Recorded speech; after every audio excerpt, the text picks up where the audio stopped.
I will be telling this with a sigh. Somewhere ages and ages hence, two roads diverged in a wood, and I took the one less traveled by, and that has made all.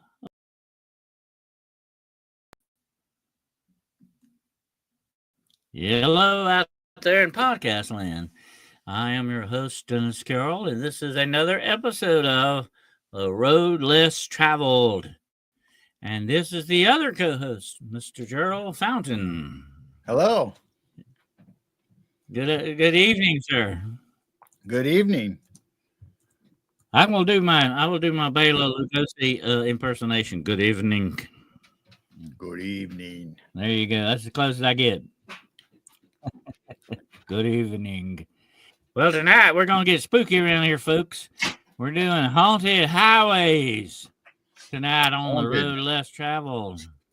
You ready for that, Gerald? Yes, I am. I'm excited. He said he was born ready. That's right. I lived on a haunted highway. At least that's what I tell everybody. I got something to read here to start us out with. Listen to this. Where ravens fill the air with calls, and ghosts are seen on flyaways, beware of darkness when it falls, with dire shadows on haunted highways. How you like that one? That's good. It gets you in the spooky mood. Oh, yeah. Absolutely. Yep. Well, welcome everybody in here tonight. Wizard Moon is here. Hello, Shiro, Urso, and who else we got here? Let me see. Let me scroll through here just a moment. And Joanne is here, Blue-Eyed Bandit. Yep. You want to have a comic book, Blue-Eyed Man.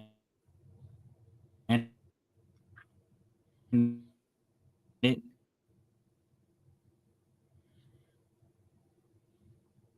you would make a good Marvel character. How about that? Yep. The Blue-Eyed Bandit. Blue-Eyed. Let's see who else we got moving in here. Daryl is here. Daryl. All right. We're slowly starting to gather. Manisha.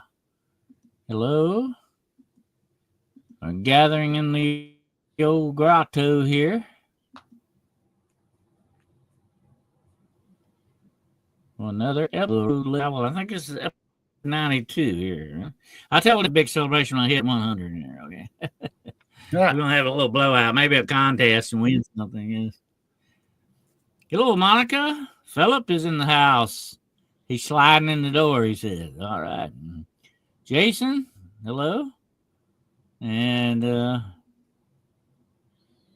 Crystal, I can't believe this. Crystal showed up. How about that? All right. All right.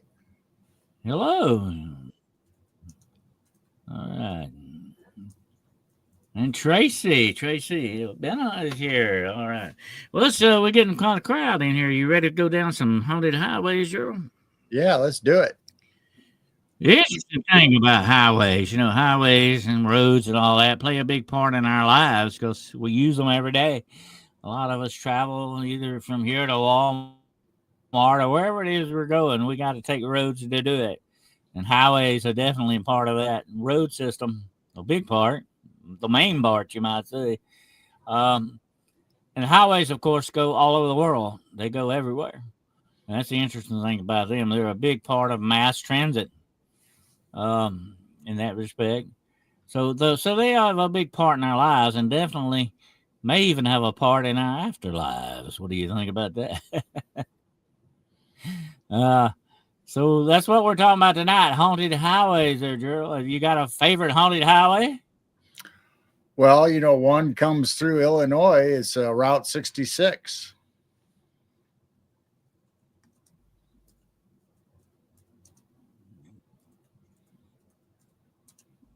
Oh, really? All right. Yeah, Route 66 goes all the way from Illinois all the way to California. Well, oh yeah, that sounds interesting. What highway is that? Route 66. Oh, Route 66. That's a very famous highway. I've been on it, matter of fact. I've been on it. It does begin on the East Coast, you know. Part of it. It's not too far away from us here in Illinois. Tracy says there's a cemetery lane in Pittsburgh that she refuses to drive at night. I don't blame you. With a name like that, you might better be very careful with it, definitely. Get your kicks on Route 66. That's right. Yeah, I remember that. Yeah. I've always wanted to travel Route 66 because it has a lot of Americana attached to it. You know, a lot of the old places, drive-ins, the old stores, and the tourist spots and all that. That would be a fascinating drive, you know. I think there was one that's somewhere along 66 that is evidently probably in the Midwest, too. The Apache Whales or something like that, the name of it. It was a big tourist thing, and people, a big souvenir stop off. You ever heard of that? Oh, yeah, absolutely.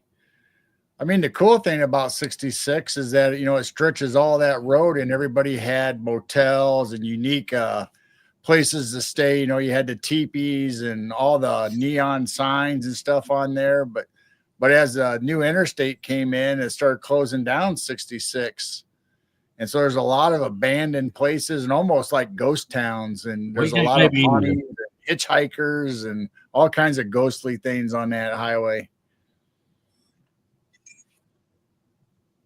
You think maybe the Bates Motel is on 66 there? Oh, maybe. Yeah. You never know. That would be a perfect place for it, wouldn't it? Absolutely. Oh, Damien says he's a happy man. Just called it me earlier, so he just walked in from work. Good to have you here, Damien. Big house. Okay, hello. Yeah, if I was going to pick out a spot for the Bates Motel, it definitely probably be right off of 66. Absolutely. But you know, out west you got some other highways like that, like what is that? 101, the Alien Highway. You know, supposedly a lot of extraterrestrial stuff has happened along there. It goes through Roswell, right? Oh, absolutely, yeah, Roswell. I mean, if you look at well, here I'll bring this little map up.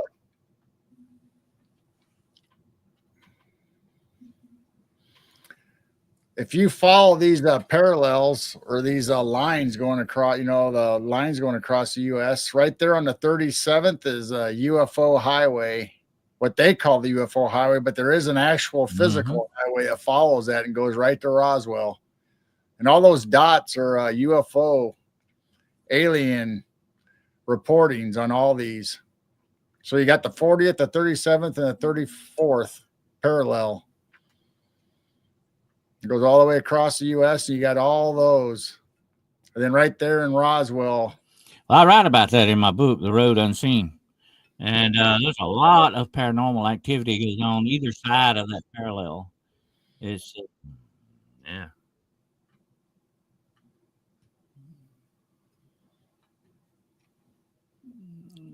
Yeah, that's very interesting.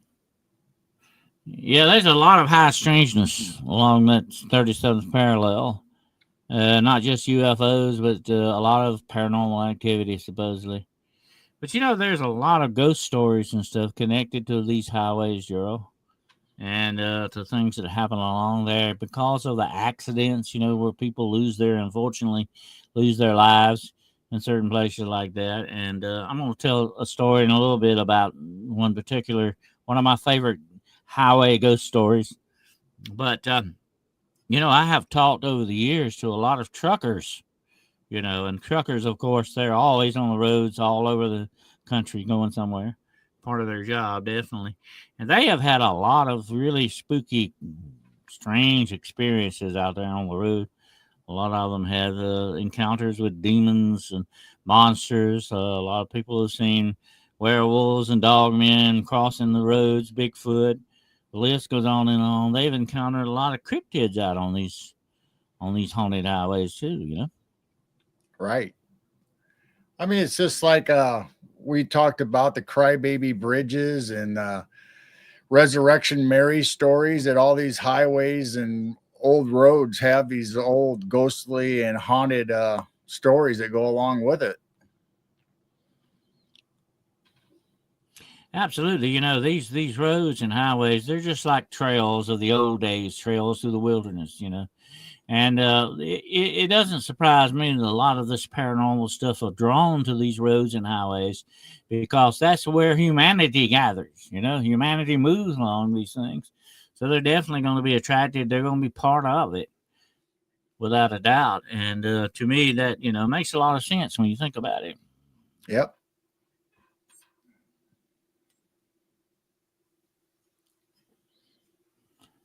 But there are, you know, it's a sad thing too when you drive down the roads and a lot of people have these crosses on the side of the road with some flowers or stuff. You know, somebody, you know, passed away there or had some, you know, kind of a victim of an accident or whatever the situation. It's kind of sad to see those. Really, I think you should mark some place where somebody is resting more so than where they got killed. That just seems to me more like that's where I would, you know, want to memorialize them in their final resting place, not where they left the world at. But Right. some people, you know, seem to want to do that definitely, and I can understand their side of it too. That is where their loved one left the earth at, you know, and that it has a meaning and a you know an emotional part of that attached to it, you know, for them. Right, absolutely. I mean, even in the cemetery, though, even their final resting place, they're not really there. I mean, their body or Mm. their remains are there, but the actual essence of the person or their soul is not there. So, That's why we call them remains. There's no spiritual attachment left to it. There's no intellect there. It's just the remains. But we still, you know, feel like memorializing and venerating these things, you know, and that's nothing wrong. I guess that's human nature, you know, because I think it helps. It helps the living, the dead. It doesn't, it don't matter to them, but it helps the living. That's the right, interesting part of it. It's for us, the ones left behind, you know. right. Yeah, it's definitely part of the grieving process, and it helps us have closure sometimes. And I really like when they have celebrations of life instead of the real Mhm. sad memorials that I'd rather see a celebration of what the person was about and what they accomplished in life and how they loved their family. I'd rather see that. Mhm. That's right. And I watched the other night for the second time. There's a couple of times I watched it. It's a very interesting movie. And it's very much like a modern day version of the Twilight Zone episode. But the name of the movie is called Afterlife, and it's got Christina Ricci and Liam Neeson. Neeson, I love him. He's a great actor, by the way, and he always does good movies. And he plays a funeral director, and she is, of course, the person who is deceased. And she wakes up in the funeral home, but she doesn't know she's dead. Have you ever seen that movie, by the way, Drew? Yes, I have. Great movie. I mean, it brings up some interesting questions, you know, and it has a Twilight Zone feel to it for me, you know.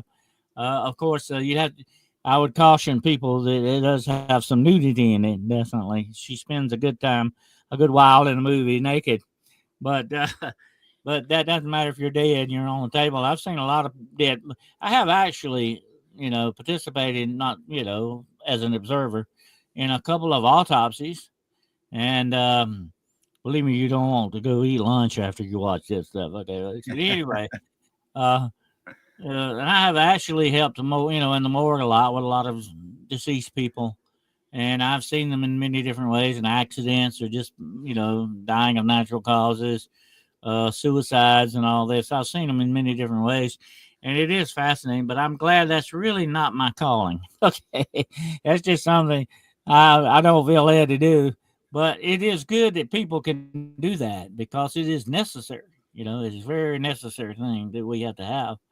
But you know, it just depends on the person. But a lot of these people take it very professionally, and it is just another job to them. you know.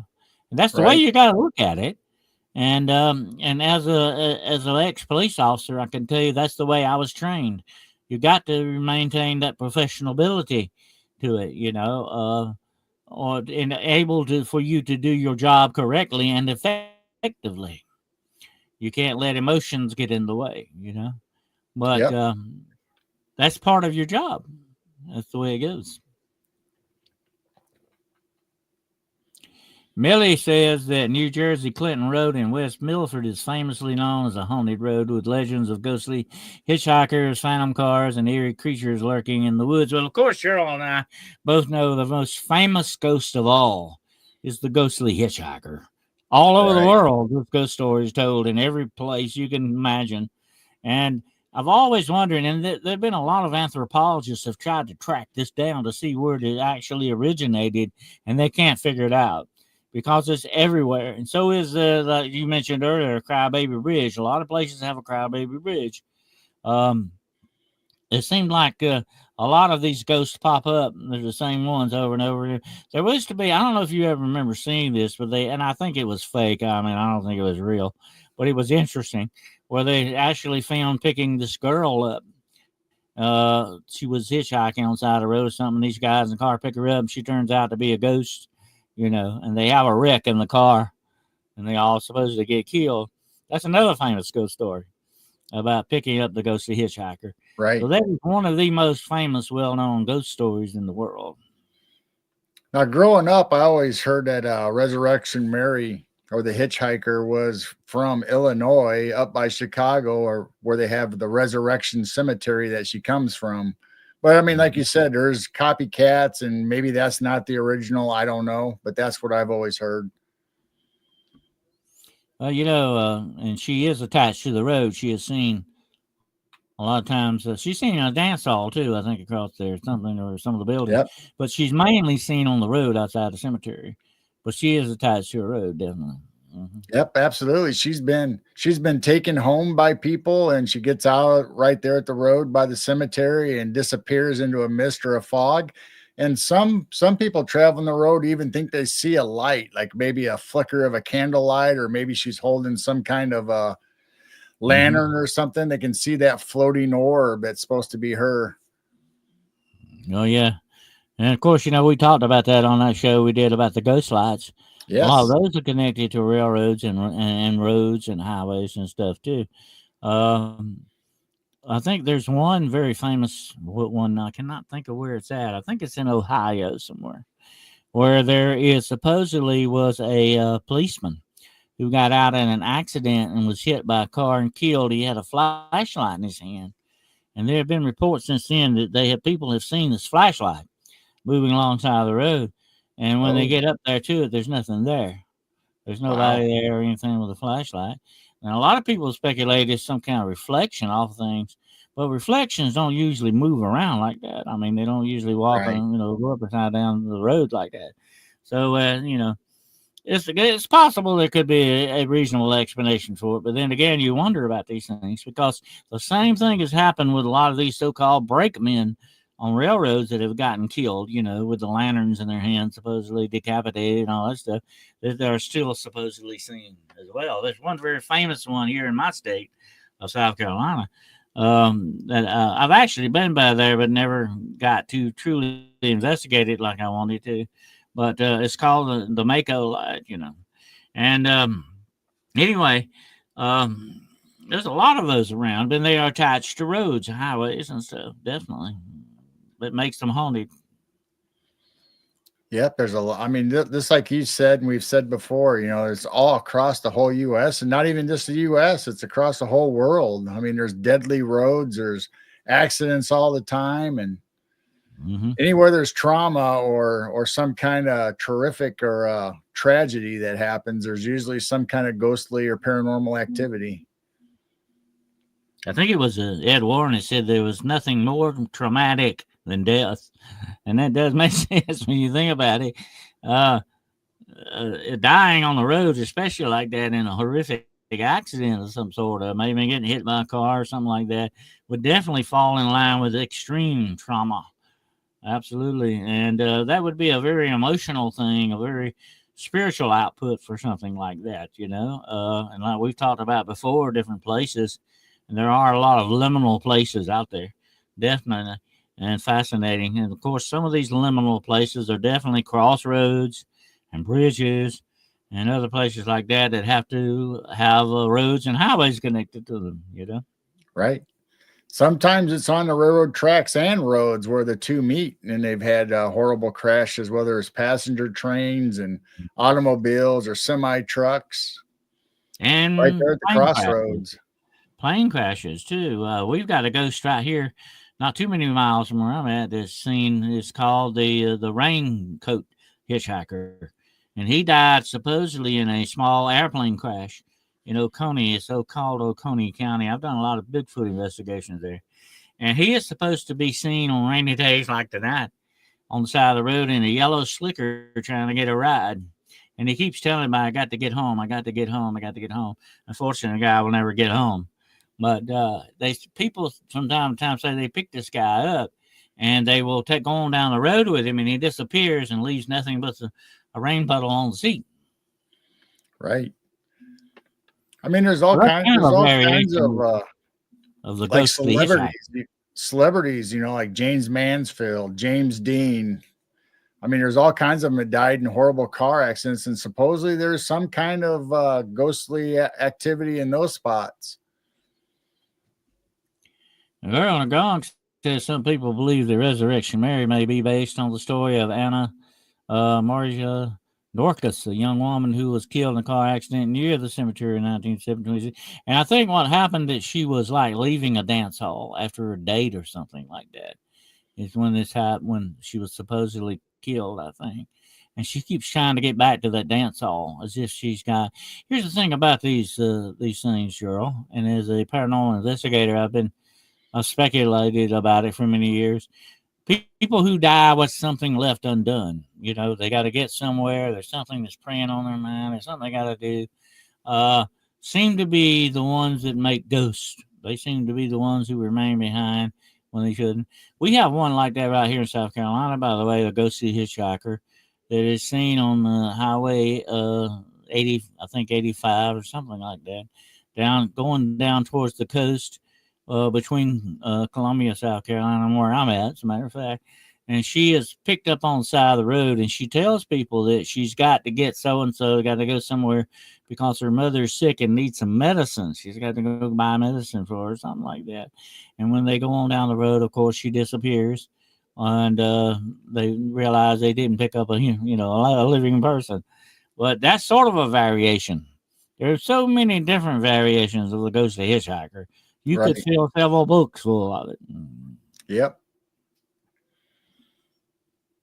And there is a religious one where they pick this man up on the side of the road. He's hitchhiking, and he's an angel. And he tells them, Jesus is coming soon. Better get yourself ready or something, and disappears. So he's an angelic hitchhiker. I guess I'd rather have that than a scary one that wants to kill you.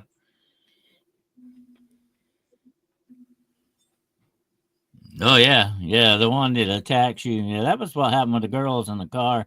They picked up and made the car crash. You remember I was telling you? That was on the internet for a long time. Of course, I think, that was made up. I think it was all a bunch of actors doing it. But that's the story. They were sort of recreating the story, Right. said. I'd be interested in communication with her. I've talked to many ghosts in my years, or so says. Well, you can go camp out at Resurrection Cemetery. You might run into her. I hear she still walks. I like that account that they had, on Unsolved Mysteries, Journal. You remember Unsolved Mysteries? I used to love to watch him. Anyway, Yep. they did an excellent report on her, and they told a story about the people in the car that passed her on the side of the road. And the woman looked back, and she doesn't have a face. And Oh. the man driver said, "I'm gonna turn around and go back and look again." And the woman said, "No, you're not turning around this car, and we're not going back." That was Yeah. really funny. But so that was a good one. I always like to hear Robert Stack talk. He could Yep. he could make a phone book sound interesting. You know, that guy was incredibly smart. He like knew 20 languages. He was a smart guy, very smart. Wow. Yeah, great actor too. Yeah, but you know, a lot of these things you never know. Going down the road, what you may see, and there is another ghost story connected to a road not far from where I'm at tonight. It's supposed to happen. It supposedly happens in the wintertime. And a lot of people said they have seen this woman. I've investigated this myself. That they have seen this woman stand. It's near a lake. There's a big man-made lake not too far away. It's called Lake Hartwell where I live. And they say that this woman drowned in the lake. But people have Oh. seen her standing on the side of the road in the middle of winter, dripping wet, as if she walked out of the lake, you Oh know, my. and wanting a ride. I don't think I'd give her a ride.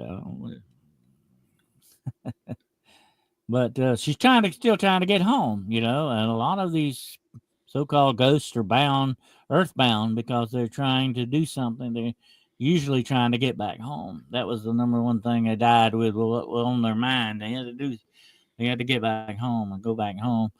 Um, and I had several encounters with those things like that, definitely. Now is Devil's Road, Highway 70 in North Carolina, is that close to your area? Yeah, I've heard of it. But there are several roads like that. I investigated one road that's, I think, about a county over, and it was called, oh, God, what's the name of that? It has a weird name, the road is. But anyway, I investigated it and talked with several people along that road that had actually seen ghosts on that road.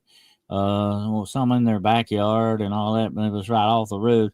It was Onyx Lane. I couldn't think of the name of it. You know, like an onyx that Yeah. you buy, you know, to wear on your arm or whatever, an onyx ring. It was Onyx Lane. And of course, onyx means black stone, by the way. But I come to find out later though, Gerald, that there was a an old graveyard situated on that road. It was nearby, and I wondered if that had a connection with what was going on. So I walked out there and found this graveyard right off the road, and there was also signs of a ritual area out there, that I ran upon, and I said there definitely was a lot of paranormal activity going on around that road. No wonder people were picking up on some of that stuff, you know. Right. Now we had a comment from Queen of 10,000 Moons said, "What about the Tesla cars picking up ghosts on their cameras on their GPS or consoles in the center, where it usually shows pedestrians or people on bikes? If you go through a cemetery, it'll start showing you people next to graves and in the plots." Yeah, I've heard of that. Yeah. And, you know, I would advise everybody listening tonight. I mean, I tell everybody, I have one in my car. I have a dash cam.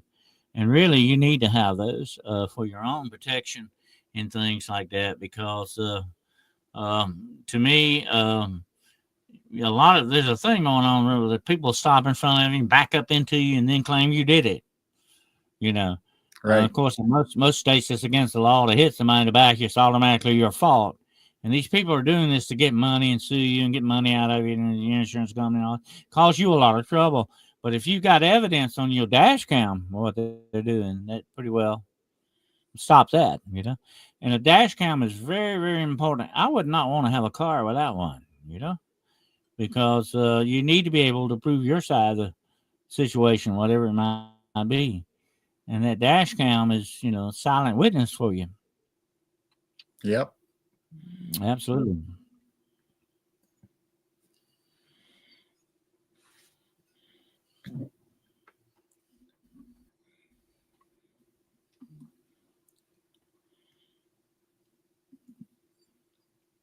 Yes, the Tesla cars are picking up ghosts on the monitor. I heard something about that. Yeah. Yeah, it's kind of strange that their I wonder sensors if is you could supposed to drive your pick car up with living people, is picking up ghosts or people that aren't there in cemeteries. I wonder if that's a malfunction, or is it really that sensitive that it's picking up some kind of aura or energy off of the whatever's in the graveyards. That's interesting, because I never picked up anything on my car dash cam, as far as I know. I picked up a hawk grabbing a squirrel out of the middle of the road one day, but it was a squirrel sandwich, folks. And anyway, I've never caught anything. I was hoping one day I'd get Bigfoot on there, but it hasn't happened yet.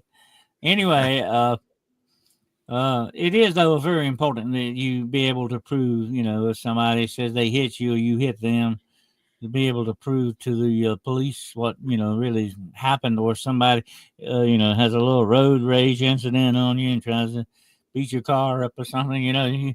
You got a leg to stand on with it, and that's why it's so very important that you get you a good dash cam. And they have some really good ones, and they're not that expensive, but they have some good ones that work good at night, as well.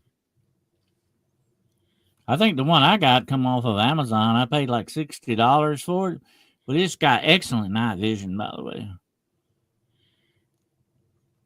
Yep. The only difference is I think the Tesla actually sends out like a sonar or radar, so it knows there's if it has a car in front of you, or if it has pedestrians or cars coming up beside you. So I think those sensors is what's picking up the energy, and for whatever reason, it's showing people in the cemetery out walking around, and when there's nobody there. Yeah. If you pick up Mary on the side of the road, hopefully you're driving a Tesla. And we'll get some pictures of it. That would be neat. Absolutely. Or Bigfoot decides to streak across the road there. Do you think an Uber driver would go to the cemetery to pick somebody up if you called it in?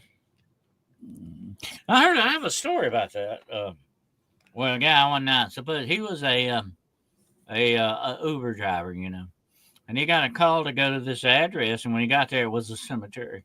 And he just thought somebody was, waiting in front of the cemetery for him or something, and all that. And sure enough, there was a guy standing there, waiting on him. And so he picked the guy up, and he took the guy somewhere. And the guy told him to take him back to the cemetery. And when he got, now whether this is, it sounded like a prank somebody would do. So when he took the guy back, it's, he went on a trip, got something, and come back. And he told him to take me back to the cemetery and, drop me off where you picked me up at. And the guy says, "You sure you want me to drop you off here?" And he said, "Yeah, this is where I live. I'm buried here." And he walked off in the cemetery. Now, of course, I think he was probably doing a little joke on the guy, but it was funny. You never know who you might pick up.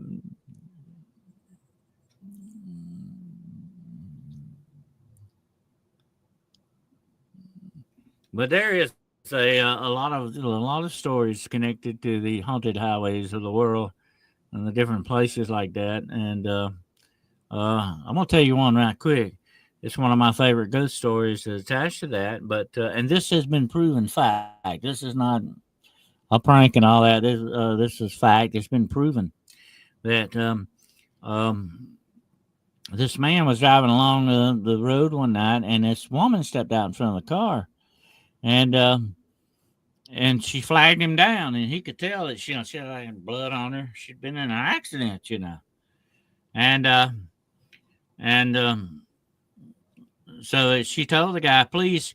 This I think before the days of cell phones, She told the guy, "Please get help, and come back. And I've run off the road, and my baby, I got a baby in the car, and you got to, I need help." And so he said, "I'll run, go right down to the convenience store down here, and I'll call an ambulance or something for you, call the police." So he does that, and they get back. He gets back to the spot, and he can't find the woman. She's nowhere around. And the police get there, and they go down off the road, and they find the car down in the down in the gully ditch, down in the woods, up against a tree. Went headlong into a tree, and there the woman is in the car with the baby. The baby is fine, but the woman is dead, and there's like a branch going through her. Busted through the windshield and into her, killing her instantly. They said, and the guy said that can't be because she flagged me down on the road. And that cop Wow. told him, he said, "No, sir, she's been dead for like 3 or 4 hours." Oh my gosh. And that is supposed to be a very true story. Absolutely. And there's supposed to be documentation to it. But he said he even described a woman before when the cops got there, unless he walked off road and went down there and looked. But he supposedly described her to her and all that, and the description came out, what he said he was wearing and everything else. That's a very strange story. Right. There's a lot of stories similar to that where people on highways break down, especially women by themselves, or maybe even a family with young kids. They'll break down or flat tire or whatever, and then before they know it, it seems like a car or somebody shows up to help them change their tire or whatever, or get them out of the trouble they're in. And then the next moment, when they're putting the stuff back away in the trunk that the jack or whatever they used, they look around, and then the car or the person's gone. They're nowhere to be found. And there's no way they could drive off. Big long straight highway. They would have seen them. That's wild, man. You hear a lot of stories getting that. I had a truck driver tell me a story. And like I say, truck drivers have the most interesting stories. We could sit here from this time tomorrow night, and I could tell you all the stories truck drivers have told me. But he told me, he said there's a stretch of highway in Texas. I forget. I think it was around San Antonio, somewhere like that. A stretch of highway with a very steep curve, And he said we do not slow down on that curve. And I said, well, why is that? Because normally, when you're driving, you slow down a little bit on the curve. And he said, we don't, because there's a woman on that curve that will jump on the running board of your truck if you slow down. And I said, well, what do you mean? She does that all the time? He said, yeah, but she's not alive. She's dead. She got killed on that highway. And she's still trying to go home, and she'll jump up on your running board. Wow. And so that was a very interesting one. So you hear a lot of stories like this about the haunted highways, definitely. My gosh. It is fascinating, definitely. But like I said, a lot of life and death occurs on roads. A lot of trauma, a lot of pain and suffering and stuff like that, sorrow and all that. There's definitely a lot of emotional output on these roads. And wherever you have emotional output, and I've investigated a lot of murder scenes, a lot of battlefields and places like that, I think wherever this great trauma has happened, it imprints a memory on the place itself. And especially around bodies of water and stuff. Water, as you and I both know, Gerald, has been proven to have a memory. Right. Yeah. And so a lot of these things, I think, are attached that way to some of these areas, especially in a lot of these haunted highways have streams that run next to the road, or they cross over bridges or streams and all that. So water is definitely a factor in some of these things, It's interesting to think about. Yeah, I would think that's how all the Lady of the Lakes, or the sprites of the water, come about, because of the memory and the stories and the traumatic experiences in water, whether it's drownings or murder or whatever happens. That's true. Yeah.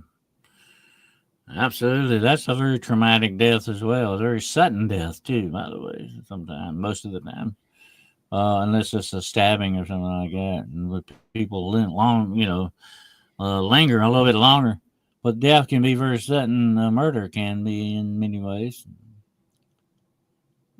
Girl in the gong said it was in Sterling, Illinois, where I almost died in a car wreck when she was 19.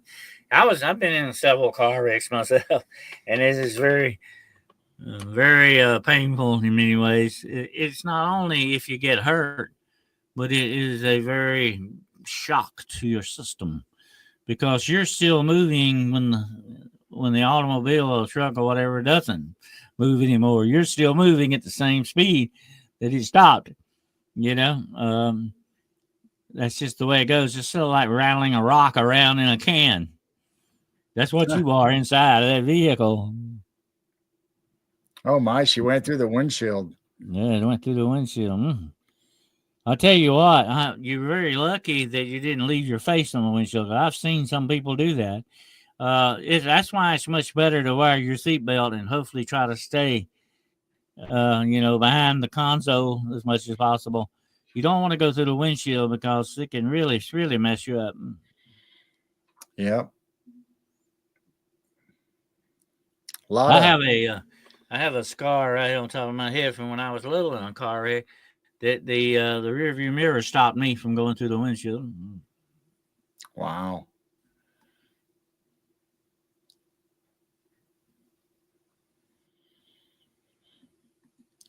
But if you're going to drive some of these roads, you need to be careful. Keep your eyes about you, especially not just for ghosts and stuff. And be careful when you drive down Bray Road. By the way, that's one road to be very cautious on. Okay, folks, Yeah. absolutely. But If you never it's know what you're going to see. You never know what you're going to meet. if it's a moonlight night and there's a little bit of mist or fog and you're on a highway, do not pick up a woman in a white flowing gown. That's what I get out of all Absolutely. this. Number one rule: don't pick people up on the side of the road. Afraid you can't do that. They might not be people, right? That's right. Anymore. Listen to Living Large people. Marge. Mhm. They might unalive you too if they are living people. You never know. But I was thinking about that the other day going down the road. There was somebody walking on the side of the road and having a hard time. I said, I wish I could stop and pick them up. I wish I could take them where they're going and wouldn't have to walk. But you really can't do that anymore because you don't know who you're picking up. I like that joke about the guy, that picks a guy up on the side of the road uh, and he's driving down the road and he said, I kind of hesitate to pick you up, because you might be a serial killer. And the other guy laughs at that. That'd be real funny. Two serial killers in one car.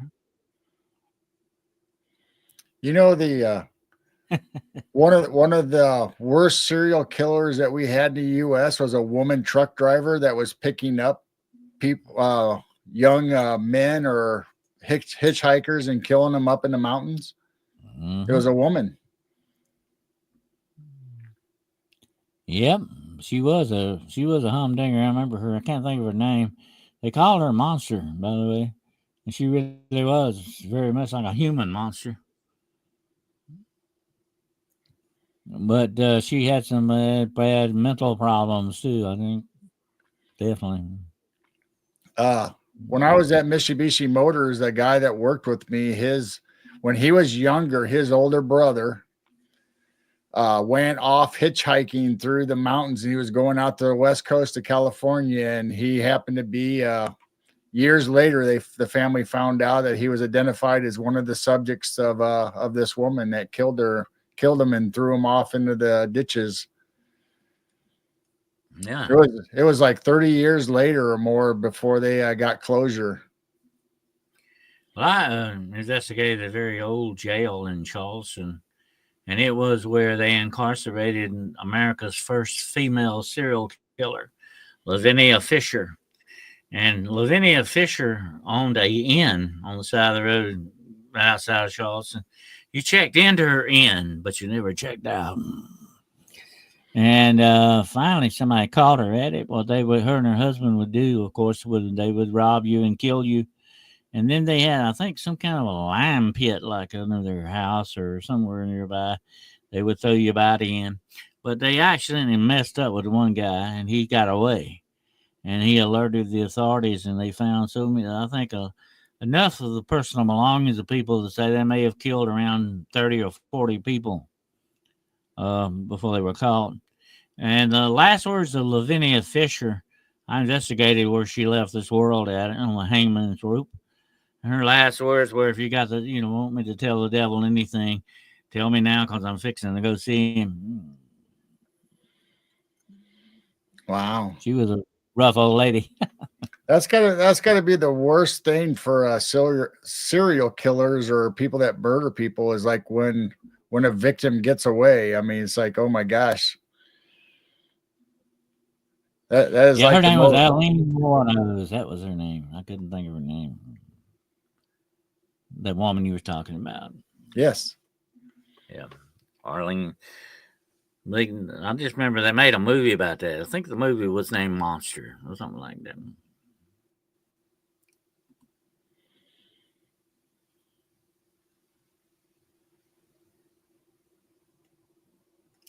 Yeah, if you want to tell the devil something, tell me, because I'm fixing to go meet him.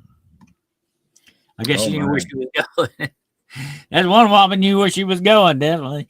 But yeah, I investigated where her gallows stood, and it is still a freaky place. That jail was haunted to high heavens. Matter of fact, I was standing there talking to the curator, and it had in the center of this jail was 2 stories. It looks like Dracula's castle. That's the spookiest looking building you ever seen. I mean, it was a perfect place for a horror movie. Okay. Anyway, um, out in the center of this jail, there's a big iron circular stairwell. And I was standing there talking to the curator. We were talking about them, and I felt the stairwell moving like somebody walking down it. Oh, they'll do that. They'll kind of, Yep. do a little bit. And I had a funny look. I looked up at that stair. I said, somebody coming down there, and there wasn't nobody there. And the curator looked at me and said, you feel that, do you? I said, yeah, I feel like somebody coming down. He said, that's her. Because this is where she came down to go to the gallows. And he said, a lot of other people have experienced that too. And I said, well, here's me. I'm always looking for a rational explanation first. I said, well, maybe it's the cars out on the highway or the road, maybe shaking the jail a little bit. It's an old building. He said, look, this thing is standing on like 10 foot of concrete. There ain't nothing shaking it. Oh my. So that was a freaky experience. I remember a story of the jail cell. I think it was in New Mexico. It was out west anyway, where one of the convicts killed one of the deputies, and the deputy or whatever put his handprints against the glass window on the second story. And no matter what they did, they can't get rid of those handprints. They clean it and clean it. They've even replaced a window, and the handprints come back on the new windows. Mm-hmm. It's sort of what we call that the sort of a crisis apparition thing. There is something very painful involved in it, and whatever the situation is, uh, you hear that in a lot of stories, especially with witchcraft trials and stuff. They claim that until I'm proven innocent, there'll be no grass growing on my grave, or your family will never have any peace or quiet. They put a curse on your family and all that. Supposedly, a lot of that went on in Salem, actually, supposedly. Yeah, we're losing. We got some. I think some storms coming through my area here, and right before the show, I got knocked off the air, and I had to reset my router. And I think we're still having a little bit of a difficulty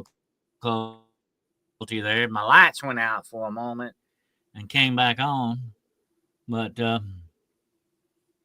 hopefully we can hang on for a while longer. Yeah, we're doing pretty good. We're almost at the hour mark. They have made several shows. Mm-hmm. Are we on the hour mark already? No, we're getting close. We're doing good. Okay. Yeah, they've made several shows, and I think a couple of movies about that lady, the Warnos Yeah, lady. absolutely. I think my friend's brother, though, I says because he hitchhiked with a trucker and he got killed, and it was like one of the cases where they killed a lot of people, and he finally confessed before he went to the I remember death chair that he confessed.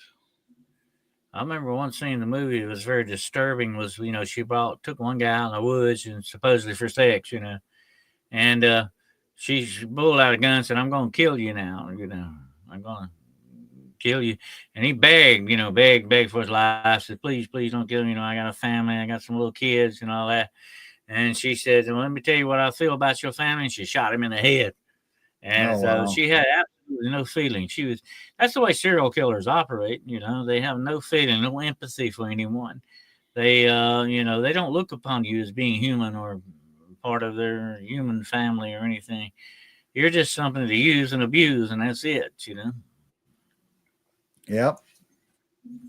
But that was the bad part of the movie. That was the disturbing part of the movie. The poor guy was begging for his life. He knew he was fixing to die. And she certainly wasn't going to cut him no break, definitely. So have you ever heard of the Lost Highway? Oh, yeah, Lost Highway. Talk about that. That's a good one. Now the one I'm talking about is connected with Bigfoot. They call it the Bigfoot Highway also. Mm-hmm. Now, I don't know if this number's right, but it was a sign that I found online. I don't think it's an actual sign on the highway. But this is supposedly Mm-hmm. this is supposedly the highway that goes up through the mountains and into the forest of California, a little bit up into the Oregon border. And it was a logging road.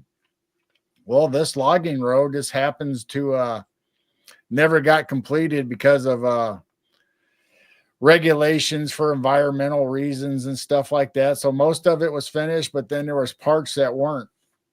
But there's a lot of Bigfoot stories if you look at these green forests that it goes through in the mountainous areas. Seems like there's an awful lot of Very Bigfoot wilderness. reports that they say happens on this road. You can walk the highway, so a That's lot of it's interesting. paved. Maybe we need to hang out. We need to hang out there, Drew. Yeah. Well, I'm thinking about going to go see Heidi and Bigfoot Dwarf and Robin M sometime. So maybe we'll make it out there. Maybe we'll walk the Bigfoot Highway because you can walk it. There's a lot of great scenic routes, but it's not very good for driving anymore because you have the slides and a lot of the roads not finished.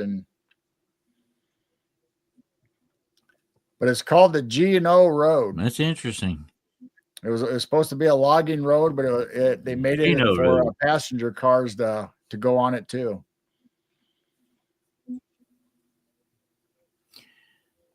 Well, you know what the most famous highway of all is, don't you? Well, being a music fan, I'd say Highway to Hell, but I don't know. That's what it is, the Highway to Hell. The most famous oh, in the Highway to Hell. Not heaven now. Heaven's a stairway, okay? Heaven, you go a stairway to get to that. But you go a highway to hell, okay? And it's supposed to be 6 lanes wide, okay? It wouldn't surprise me if it ain't six lanes wide. Definitely gets a lot of traffic. But just like we talked about Crybaby Bridge and Resurrection Mary and Hitchhikers, there's a lot of highways that are nicknamed Devil Highways, Devil Roads, Devil's Promenade. Yeah. Or Devil's Bend. I remember there was one very famous one called Devil's Bend because it had a very bad curve on it. Dead Man's Curve. Curves. Yeah. Right now, as a matter of fact, you talk about interesting named roads. Not too far from where I'm sitting right now, we've got a Horseshoe Bend road. Horseshoe Bend. Because it goes around like a horseshoe a little bit. That's what they named it. Horseshoe Bend. There's also a road or Highway 666 in New Mexico, Arizona, and Colorado. Yeah. I don't know if I want to ride that road there. That sounds kind of evil. Yeah, it does. You might not come back off of that road. Also, the Winchester Mystery House Road, it goes up to the mansion, or it leads up to their property. That there's a lot of mystery lights and a lot of weird stuff happens. People report. Yeah. Well, like we said earlier, about the 37th parallel and all that, there's certain areas that, in the world where it just seems to attract these things, And it would not surprise me if a lot of them along highways and byways like that. Like I say, so much humanity goes along there. You know, Well, if you look, that's you the know, interesting. like this map, if you look at these parallels, I mean, look how many states it goes through, and there's roads that line up with these parallels, whether they're UFO Mm, related or incidents, right across the Bigfoot, country. cryptids, paranormal. Yeah, that's why I put it in my book because it has so, and not just UFOs. It's got Bigfoot, Dog Man. It's got the works on that 37 parallel. Everything Yeah, is along there. werewolves. And I think somebody plotted the fact that there was like it ran along concurrent with ley lines. Yep, Had a lot of absolutely. Ley cross ley lines. lines. Yeah. Now, if we zoom into Illinois, right about here is where we are. And we're talking about 37 parallel is the wide area right here. Yeah. Yeah, this we're talking Well, about around the 39th, 37th parallel that goes all the way across to Roswell.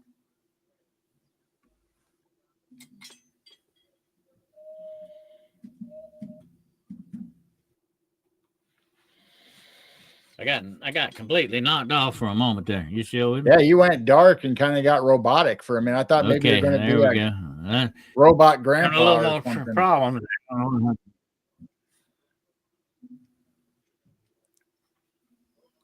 Yeah, it knocked me off for a moment, just for a brief second. But I'm back. Anyway, yeah, there's some definitely some interesting activity along those lines. But I think the 37 parallel is the one in the middle, right? The white Yes. looking Yep. Yep. area that you had up 37. on that. Yeah. There's the bleed on it on either side of it. There's a lot of activity too. All right. Yep. On either side of it. So it'll go, sometimes it'll go to the 38th, 39th, either way it'll go. And you'll have incidents all along that. And it goes right to Roswell. And a lot of military bases on that parallel. That's kind of weird, isn't it? Roswell's on my bucket list. I hope to get to see. I'd like to go there one day and check it out. But I don't think it's. I'm gonna tell you something about Roswell. I think it's more legend than anything else. A lot has grown up around it. I think they're missing the real truth of what may be going on with that. We'll talk. We'll have to do a show on that sometime. But um, here's the thing about it: in a lot of these wide open places, like the desert and areas like that, you got a lot of high strangeness going on here. Um, the further out you get away from humanity, it seems like these roads, out in the middle of nowhere, weird things happen. Absolutely. Yep. A lot of strangeness out there. Hmm. I love it though. I love it. That's part of it. That's part of life. It makes it interesting. The spice of the universe. You got a lot of strangeness going on.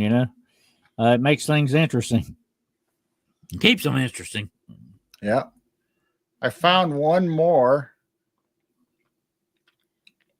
and they call it the Indian Highway, home of the Bigfoot. And this is out in the forest. And I believe this is Idaho. That sounds interesting. Yeah, so there's a whole bunch of stories and reports of Bigfoot right along this highway going through the forests and the mountains in Idaho. So Does that go you through guys a lot of you guys national put that parks? on your list if you go on vacation. Also, Does that go through a lot of national parks or what? I didn't actually trace how far the highway went. I just looked up some of the local. Like I was Mhm. interested in because it was home of Bigfoot and an Indian highway. So I mean, there's a lot of reservation and stuff when you start going out west. Yeah, that'd be interesting. Yeah. Plus, a lot of activity, weird activity goes along in the national parks and stuff like that. A lot of disappearances and stuff. And there's a lot of disappearances along highways as well. The people is a lot of people, find their cars abandoned, they disappear, or whatever the Right. situation is. A lot of these things happen. And of course, we had recently that Gabby Peralto thing that went on, and they found her body in the canyon right after, and all this stuff. She disappeared off the highway, and you never know about that. And I remember being as a being a, when I was in a police officer, we had several reports of abandoned cars, on the side of the road, and I was always cautious about walking up to them because you never know if there's like dead body in there or what the situation is. You never Right. know. You have to be very careful, very cautious how you approach things like that. So if you ever see an abandoned car on the side of the road or something like that, be very careful, and especially don't touch the car. That's the main thing. Don't Yeah. ever touch the car because you don't want your prints on it, and you don't want to mess up any evidence. You know. Now I don't know if you've ever noticed that when the cops stop a car, they walk up and put their thumbprint on the left hand tail light. You ever Yep. notice that? Oh yeah. That's the reason they do that, just to prove that they stopped that car, and if that car gets away and commits a crime or whatever, there's proof that this policeman engaged that car. Or if the policeman gets killed in the interaction, his DNA or his fingerprints there as evidence. It says that 1942 was a UFO crash before Roswell. Yeah, I've heard of that. Matter of fact, there was one in Kecksburg too. Not long after that happened. There's been several supposed UFO crashes around the world. Roswell Right. was We not uh the first. we did a show on the 1942. Well, actually, it was 6 years before Roswell was in. Hmm. Oh, now I'm drawing a blank. It's I think that's St. the one. Gerard. If I'm not mistaken, is that the one where that archaeological team or a geological team walked up on the crash? Is that the one? No, I don't think so. This is I think it was in St. Another one? Gerard, and we've drove by St. Gerard and seen a sign. I think we're supposedly out in a farmer's field that it crashed, and it was a pretty big deal right before Roswell. It's on one of our shows. We actually had an author on that lived in that area that wrote a book about it. Queen of 10,000 Moons. By the way, I love that name. It said there has been an unusual amount of abandoned vehicles on the highway lately. Huh? That's strange. Well, Wow. I think a lot of these may be, connected with some of these disappearances going on, and some of it could be the trafficking that's going on as well. And here's what Listen to this. This is what they do sometimes. They can traffic people and abandon the car for another car to cover their tracks. And it makes sense when you think about it. It's the old Indian trick, like you stop and get on another horse and go on from there, and you can go a whole lot further and longer than somebody on a single horse can. So you have that, it's sort of like the Pony Express riders used to do. You had another horse waiting on you. These people have cars waiting on them. And of course, they're very famous movies with Jason Statham, the transporter. And his job was to transport things. Right. You never look at what you're transporting. That Right. was the number one rule.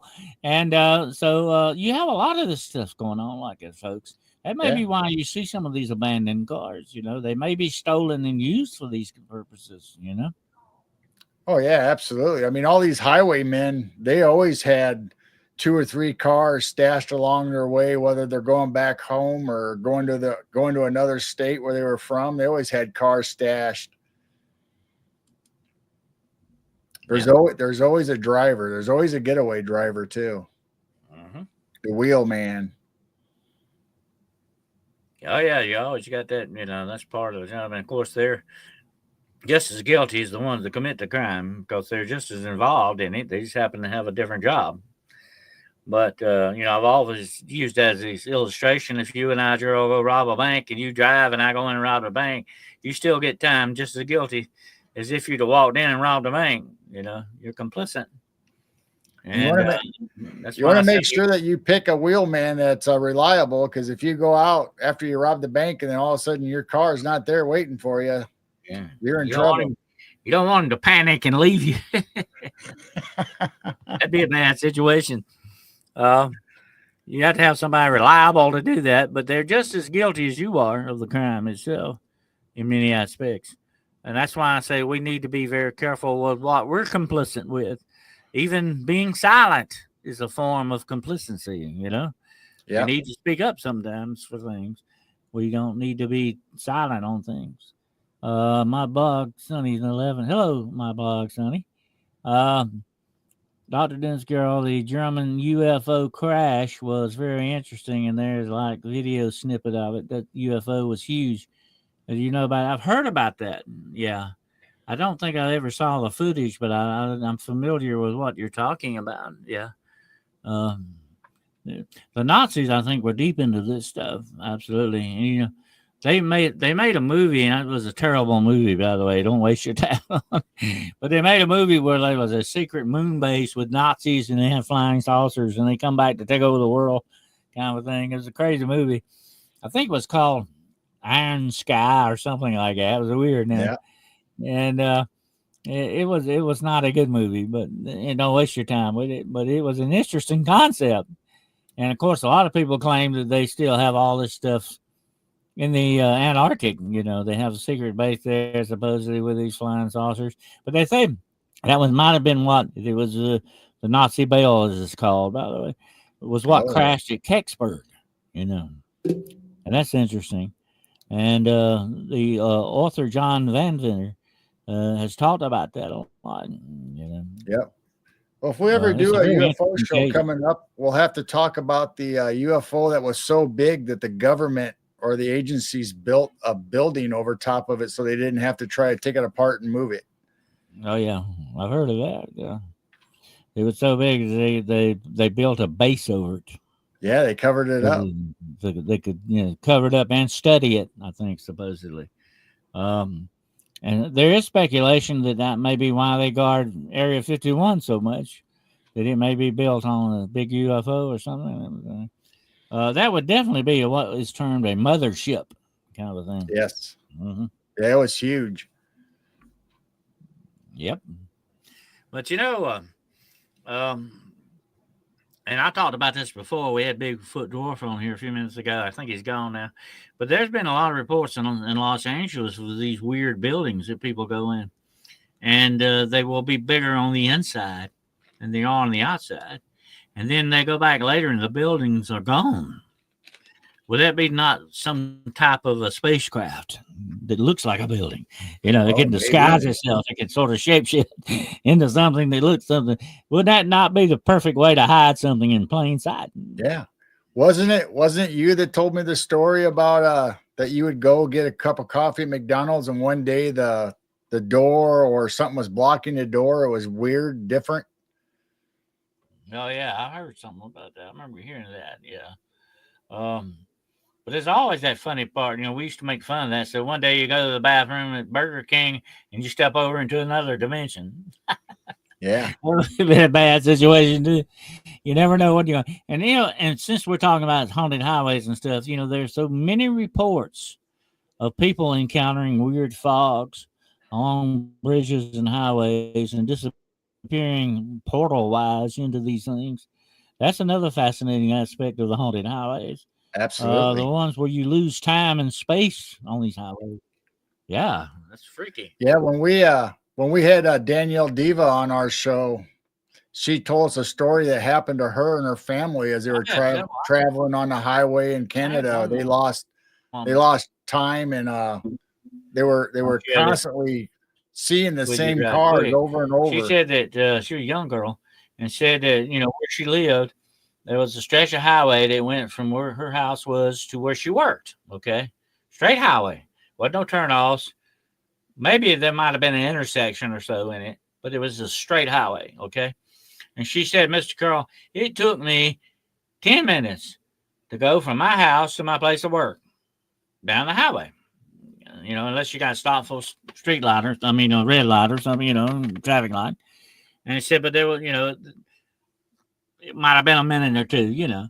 So here's what the weird thing that happened. So one day I got up and went to work, and instead of 10 minutes, it took me 20 minutes to get to work. Wow. And she said, I did stop at the traffic light, but I didn't sit there that long. You know, she said, when I got to the traffic light, it was just like 4 or 5 seconds before it turned, and I could keep going. You know, I just stopped, she said. But then I just started back up again and said, where did that other 10 minutes go to? Yeah. And I said, well, that is a very strange story. Where did it go to? What happened to that 10 minutes that you should have had left over from that? If it only takes you 10 minutes to go from point A to point B, and then it takes you 20 minutes, where did you go? That's an interesting question. Absolutely. Yeah. But, you know, I've had other reports. I had a woman tell me one time, and she lived in a haunted house, okay? Said there was weird things when she said this house was not right. It didn't have ghosts. It didn't have, you know, like ghosts with chains or anything, but weird stuff went on in this house, okay? And she said, one day I come home and said I put my groceries down, and that she had like a long hallway in this house, okay? She said, I turned the light on, I turned to the hall, I was going to go down the hallway, go to the bathroom. She said, honest to God, this girl said, I looked down at it, it looked like it went on for miles. And I said, well, you know, was it the light doing that? So, no. It was lit. I could see it, but it was like, and it scared me so bad, I ran out of the house. And I waited. So I went outside, smoked a cigarette, waited on my husband to get home. So I didn't want to go back in that house. Wow. And I said, well, you know, that's a very weird distortion of perception thing going on here, you know. And she said that never happened again. It happened only at one time. And she said, when my husband got home, I told him to go in first. And she said, see if everything looks all right. And he come back out and said, there's nothing, you know, it's all right in here, you know. She went back in the house and the hallway looked fine. Do we step out of time and space once in a while? I don't know it. Absolutely. Time slips or however you want to explain it. I experienced that. You know, I told you the story about what happened to me that day in the woods. The weird thing that happened to me, I don't know if I went through a portal or what the heck happened, but I lost some time that I still cannot find. I don't know what happened to it. I should have had that time. I think I ended up losing like maybe that 5 or 10 minutes, something like that. But it just didn't come out right. And I knew the path. I didn't get lost. It was a freaky, weird day, and it got like super quiet and still. It was almost as if I stepped off into somewhere else altogether. Wow. And to this day, and I had a compass with me, but I always keep one on my watch, by the way. And I remember looking at that compass was doing this, going around and around. Wow. And I ran into some very strong kind of magnetic field of some sort. And whether that had a lot, I suspicion it had something to do with it, definitely. Because it didn't do that. It never did it again. It never did that again in that area. Yeah, it could have been a mobile portal, one that doesn't stay stationary or happen at an exact time. It might have been just moving from spot to spot. Well, Gerald, I think these things sometimes pop up naturally or unnaturally. Right. I guess you might well call it. I think it's, I'm not going to say part of nature, but it may be part of the makeup of the universe that these things occur sometimes naturally. Maybe. And I've often wondered about that. You know, you and I both know what the string theory is. And if it is true, and there are different universes and different timelines moving, what if one day they bump against each other or slightly cross, and you have these kind of weird stuff like this go on, you know? And maybe sometimes you trade even wildlife. You may trade different kind of creatures or something that may, or whatever, or people or aliens or stuff like that. We don't know. Shadow people. I got a feeling that some of these shadow people are walk-ins from somewhere else. Right. So I believe, without a doubt, once in a while, these strings touch together. And when they do, weird things happen. And you know what? A lot of times I think people say, oh, I remember something from a previous life. Well, it may not have been a previous life. It may be something you experienced in another timeline. Yep. I mean, that's And how just we get the remember. Mandela effect. Yeah. See, what I'm saying is okay, Gerald in timeline A may be completely different than the Gerald in timeline B, but you're still connected. Yep. Consciously and spiritually. And I think you can remember that once in a great while. And that's where you get these memories from. You see what I'm saying? Although it may not have occurred in this timeline, maybe it happened in another time. Well, who knows how many timelines down the line that it did? Absolutely. Mm-hmm. I hope in the next timeline I'm Elon Musk with all that money. Okay? I'm enjoying myself. It might make I don't it know. feel I better. just wish my timeline were where Jiffy peanut butter comes back. But I believe that's what, a lot of people think they experienced in reincarnation. I don't believe that. I believe that's what they're experiencing. They're remembering something from somewhere else. And it's not that they lived another lifetime, but they lived a sort of another existence that's going on right now and not something in the past. You know what I'm saying? It's not something. Of course, you may remember something from the past from that other timeline. Right. You want to see what I'm saying? It's kind of complicated. That's the thing. Once you move, mm-hmm. Once you move from one time to another, or you're remembering from your other timelines or whatever's over there. But it may be that you're not actually moving physically, but you're picking up consciously right on that other timeline. See what I'm saying? Right. But I'm just saying maybe you could be moving physically too. Maybe one timeline's being destroyed and all of a sudden all those memories come flooding back. So are we the number one source, or am I the number 2 timeline, number 3 timeline, number 4 timeline? Which one am I? It's like that illustration about, let's say, Gerald, if you walk out tomorrow, 12 noon, to a river and put one foot in the river, okay? And you come back the next day at 12 noon, exact time, put your same foot in that same river, it's still not the same foot, and it's not the same river as it was the day before. See what I'm saying? Yep. Things have changed. The rivers run. You're not the same either. Okay. You've changed. You're a day older. You're not that person from the day before. Okay. To that extent. That's the way time moves. Time and space. Yeah. I'm not the same as an hour and 18 minutes ago when we started this show. I'm a time traveler. I've already been gone for an hour and 18 minutes. Tempus fugit, time flies and time waits for no man. But here's the thing about it, and a lot of people argue about this. Is time just a concept of the human race, or is just time real? I think time is real, but we measure it differently. Right. Absolutely. Yeah. Look what they did to the calendar. I was telling somebody this the other day, the Julian calendar and all that. Instead of 13 months, which is what we should have, according to the cycles of the moon. Okay? And, that's what the book of Genesis says. The moon and stars are for times and a season to tell time with. Okay? Instead of 13 months, we stuck with 12 months because Caesar didn't want it that way. And the Pope didn't either. Men changed the calendar. Yeah. You know what I'm saying? Time is concurrent the way we perceive it to be. But it might necessarily be what it really is, though. It's weird to think about. But anyway.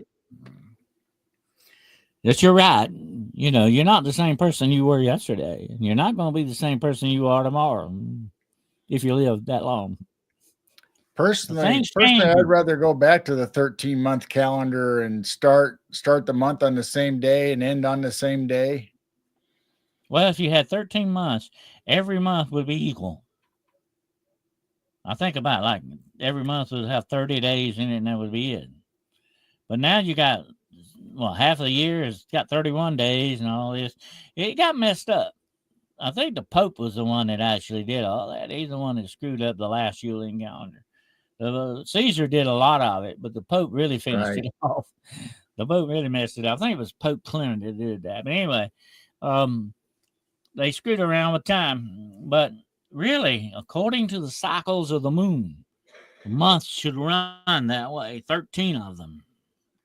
And according to some people's belief, that the shell of the turtle illustrates that completely. It has 13 different panels on the shell of the turtle and 13 different phases around it.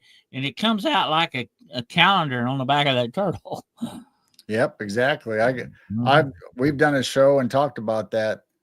The turtles in a 13 months and 28 days for each month. And I got something going to freak you out here. Listen to this. Okay, you ready for this? According to a lot of indigenous American legends, the universe moves around what on the back of a turtle. Yep. Mm-hmm. Yep. Then we got Turtle Island. Yep, you got a lot of turtles. You got a lot of turtle related stuff for some reason. That's freaky when you think about it, but they got legends that the whole universe is on the back of a turtle. And that's a very sacred emblem to them, by the way. You see it in a lot of indigenous art. The turtle represented, It's easy to draw too, by the way. Right. Yep. But anyway, let's get all subject of the highways, but it's interesting concepts, things to think about. I think there's a whole lot more to the universe, especially to the highways, than we really truly realize what's really going on with things. But to me, this has been a fascinating subject. You could do 3 or 4 shows on just haunted highways. There are a lot of them out there with a lot of stories attached to them. I have read a lot, and you know me, I collect paranormal books. I have thousands of them around here.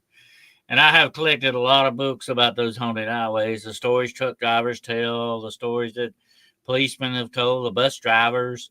The list goes on, and just regular people driving cars that tell some weird stories. One of my favorites is the phantom car. They be going down the road, and these lights come up behind them, follow them a Right. long way. Finally, they pull over to let the car go by, and there's no car. There's Yep. nothing Absolutely. there. Where do those It's like lights go? That's a weird thing too. So you just got a like lot of ghost stories like that. trains. Yeah, you got a lot of stories like that. And there's another one about where the car passes them, and there's like a skeleton driving it. Maybe it's Yeah. death going somewhere. Maybe Yep. death going to Walmart. That'd be the Uber driver I'd get. That'd be the last Uber driver, right? And, but I got one I tell you right quick. It's one of my absolute favorites before we close, and it's called sunglasses and gloves. And what it is, he had to do. This guy, he swore this, really happened to him. He was a limousine driver. Okay, he got hired. Company hired him to drive people in a limousine, and it wasn't one of those big, long, fancy ones. It was just a regular limousine. Okay, like a family car you see at funerals. Right. And he was hired one night to go pick somebody up at the airport. It was a municipal airport. It wasn't like a great big air hub. It was like O'Hare or someplace like that. It was municipal airport. Small planes come in. I guess sort of like Lear jets. Private jets. And sure enough, when he got there was a private jet on the tarmac, and this woman out of nowhere meets him. On the tarmac, and she's wearing, and it's night. It's like 2 o'clock in the morning.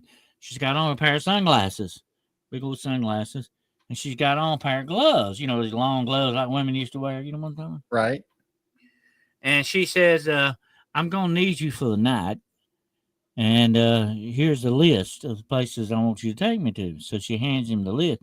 She said, "This woman is very strange. There's something really not right about this lady." And she gets in the back. And he tries to be friendly, that's just part of his job. And he goes, takes her to the first place to go. And he tries to talk to her, but she doesn't. She's not very talkative, she's not very, I'm not saying she's unfriendly, but just not outgoing.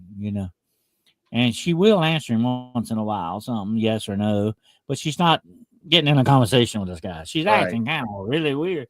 And he said, and the places that he takes her to was some of the weirdest places, and she was only there for like 5 minutes. She'd walk in the place, come back out in 5 minutes, get back in the car and go to the next place. And he said that night there might have been 8 or 10 places she went to like that. And a lot of them were just office buildings, and some of them were, none of them were any restaurants or anything like that, or nightclubs. They were like buildings, just regular office buildings and stuff like that. But in 2 or 3 o'clock in the morning, okay. And he said that he's really getting the heebie jeebies out of this because this woman does not act right. There's something about this woman. He said he just got a sort of bad feeling about her, And said the last stop he took her to was like maybe 4 o'clock in the morning, and she was kind of rushed. This is gonna be the last stop, and I'll be right back. And we got to go straight back to the airport, okay? Because he had said something, you want to go get you something to eat or something, before I take you back. She said, no, we go straight back to the airport. So she goes in the building, comes back out in 5 minutes. They get in the car, they get in the limo, and they go straight back to the airport. And she says, pull up next to the plane. And he pulls up next to the plane, and she gets out, and she hands him 5 $100 bills. And she says, now, thank you for taking me out tonight. Here's your money, and just forget about all of this. Okay.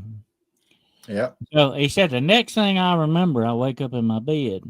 Said I don't remember driving the limo. I get up, I'm panting. I get up, I look out the window, the limo sitting in the driveway. Okay, that was the first thing he was worried about. And he said, did this really happen? Because it's almost like a dream. And he goes, looks, and he looked in his pocket, and sure enough, there's 5 $100 bills. He goes out to the limousine, and he looks in the back seat, and there laying on the seat a pair of sunglasses and the gloves. Wow. And he said, what did I do that night? Did I carry this woman? He said, this woman, was she a vampire or what was she?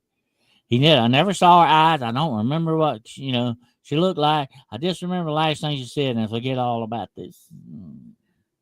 And he said, I did till next morning, And he said, I would have thought it was a dream if I had not found the money and the sunglasses and black clothes. Wow. So you have weird stuff. Yeah. They go on the highways like that. It definitely. That's one of them. I think she was a vampire. Oh, who knows? Maybe she was a courier, vampire courier of some sort. Wow. Maybe she was a reptilian. Yeah, something like that. She was on a mission of some sort, and she wasn't there for fun. She was there on business. Whatever that was. Wow. Well, it's been a fascinating show there, Gerald. And you got any last thoughts on haunted highways?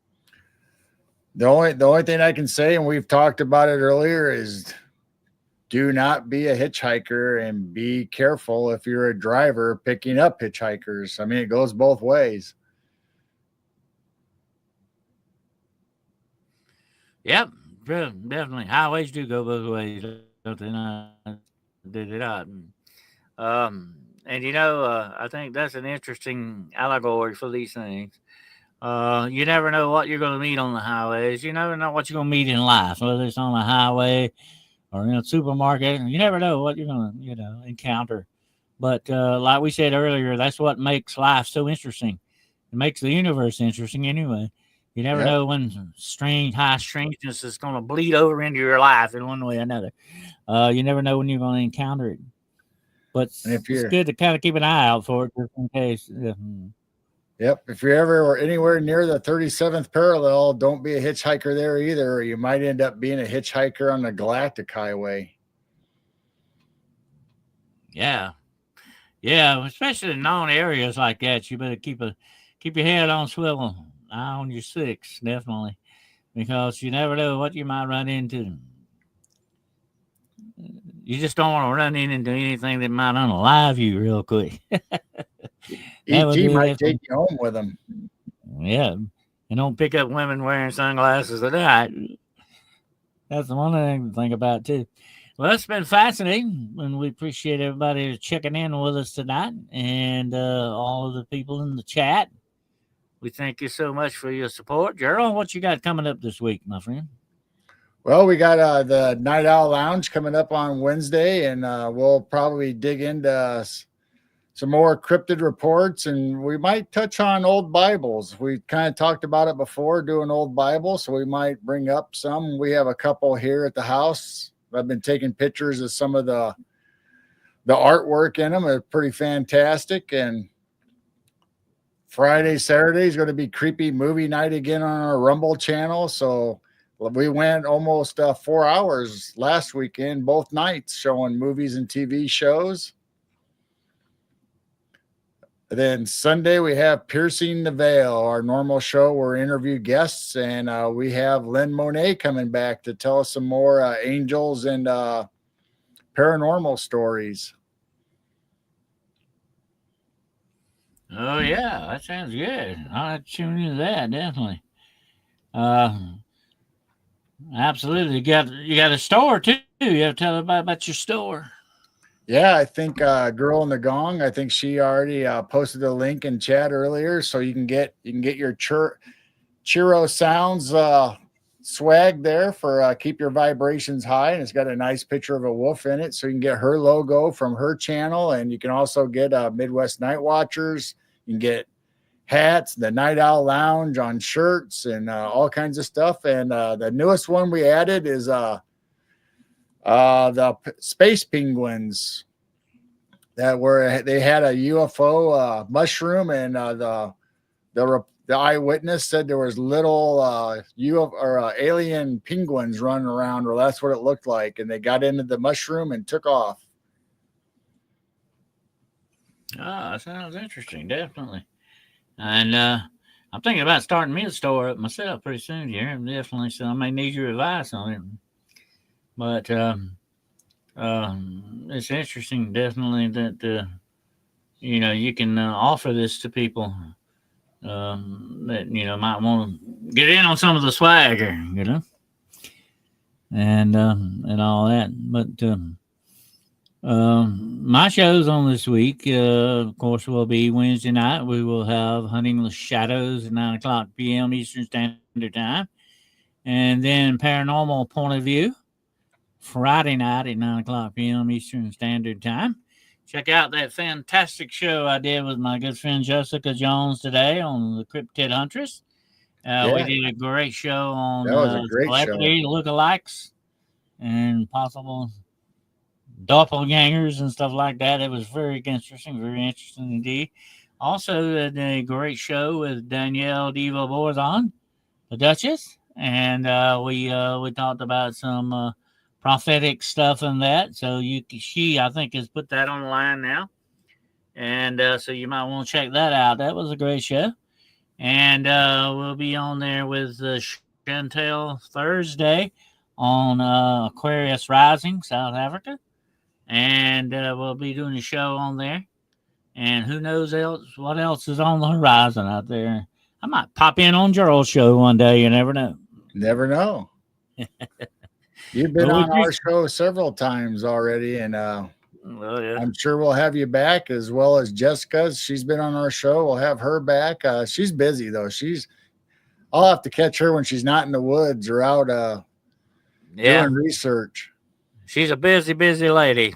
Absolutely, she stays busy.